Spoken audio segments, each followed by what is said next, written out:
এর পঞ্চম দিনে চলে গিয়েছিলাম মেলায়। ঈদ মানি হচ্ছে মেলা। মেলা না গেলে ঈদের উৎসবটাই পুরো অপূর্ণ রয়ে যায়। মেলা মানি হচ্ছে নানা ধরনের রাইডস, নানা ধরনের খাবার, নানা ধরনের দোকান আর অনেক অনেক বেশি এনজয়েবল। ছোটবেলা থেকে ঈদের মেলা আমি কখনো মিস করি না। এই পর্যন্ত অনেকগুলা মেলা ভেঞ্চার করে ফেলেছি। তো এবার চলে যাচ্ছিলাম আমরা খালপাড় কামরাঙ্গীরচরের মেলায়। হ্যালো আসসালামু আলাইকুম, this is me Fatema Ahmedi and welcome back to my beautiful life. Ready হয়ে বের হয়ে গেলাম বাসা থেকে। এখন আমরা খালপাড়ের জন্য রিক্সা নিয়ে নিয়েছি। বেড়িবাঁধ দিয়ে আমরা যাচ্ছি। যাওয়ার পথে আরেকটা ছোটখাটো একটা মেলা দেখলাম, এখানেও অনেক বেশি মানুষ ছিল।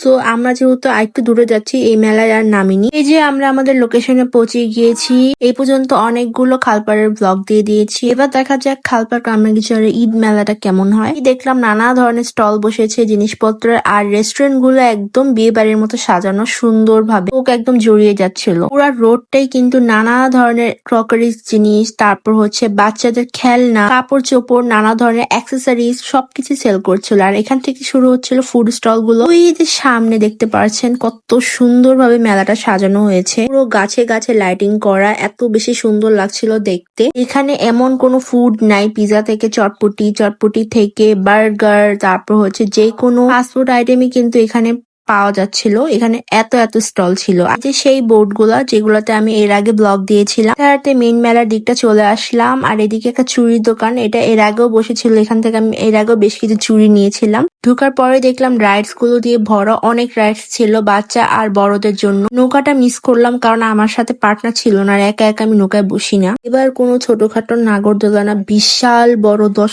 তলা বিল্ডিং সমান একটা নাগরদোলা ছিল এখানে। নাগরদোলা রাইড তো মিস করাই যাবে না। আম্মু আমার জন্য টিকিট কিনছিল, আর এই যে উঠে পড়লাম। আম্মু আমাকে না করছিল যে ভয় পাবা বা মাথা ঘুরাবে বা এত উঁচে যাবা, একটা রিস্কি ব্যাপার লাগছিল। আমরা কিন্তু দেখতেই পারছি নাগরদোলাটা কিন্তু ওপেন ছিল না, সুন্দর করে কভার করা ছিল এন্ড জালি জালি দেওয়া ছিল যাতে আমরা ভিউ এনজয় করি প্লাস আমরা সেফও থাকি। তবে আমার রিয়াকশন দেখে বুঝতেই পারছেন যে একটু একটু ভয় পাচ্ছিলাম। যখন অনেক বেশি উঁচার থেকে নামছিল তখন একটু একটু ভয় লাগছিল, তবে অনেক বেশি এনজয় করেছি। একা একা আমি কখনো কোনো রাইডে উঠিনি, এই মনে হয় আমার ফার্স্ট টাইম একা কোনো রাইডে উঠেছি, বাট অনেক ভালো লেগেছে।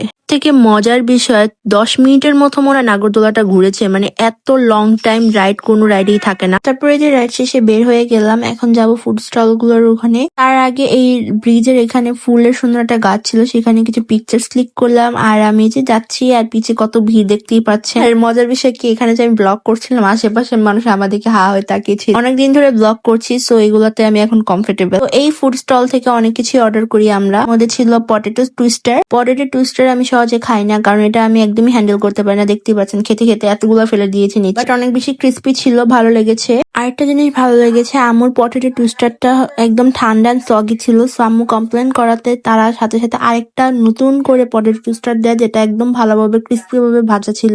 তারা কিন্তু এই পটেটো টুইস্টারের পেমেন্টও নেয়নি, মানে আম্মুর যে 2টা পটেটো টুইস্টার পড়েছে সেটার পেমেন্ট তারা নেয়নি, কারণ তারা এই ভুল করেছিল। নিয়েছিলাম মোমোস, এন্ড মোমোসে সব ঠিক ছিল, কিন্তু মোমোসের ভিতরে তারা হয়তো ম্যাগি মশলা দিয়েছে, যেটার ফ্লেভারটা আমার ভালো লাগছিল। তারপর নিয়েছিলাম এই চিকেন বল গুলো। আমার কাছে এই চিকেন বলটা বেশি মজা লেগেছে, এত গরম ছিল খেতে পারছিলাম না, ফু দিতে দিতে তারপর খুব কষ্টে খেয়েছি, বাট অনেক ভালো লেগেছে। নিয়েছিলাম এই স্পেশাল মটকা চা, যেটা টেস্ট একদমই ভালো ছিল না। চায়ের ফ্লেভারটা একদম কেমন জানি ছিল, ভালো লাগেনি খুব বেশি একটা।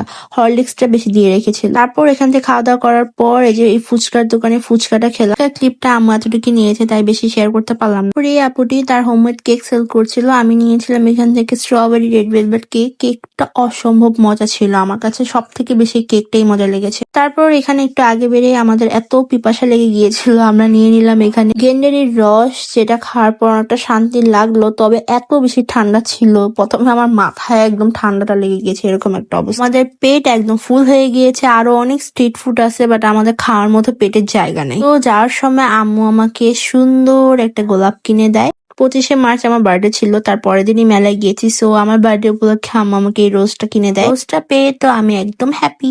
সো এই যে বাসার দিকে চলে যাচ্ছি। That's it for today. হয়ে যাবে নেক্সট কোনো ব্লগে। আল্লাহ হাফেজ।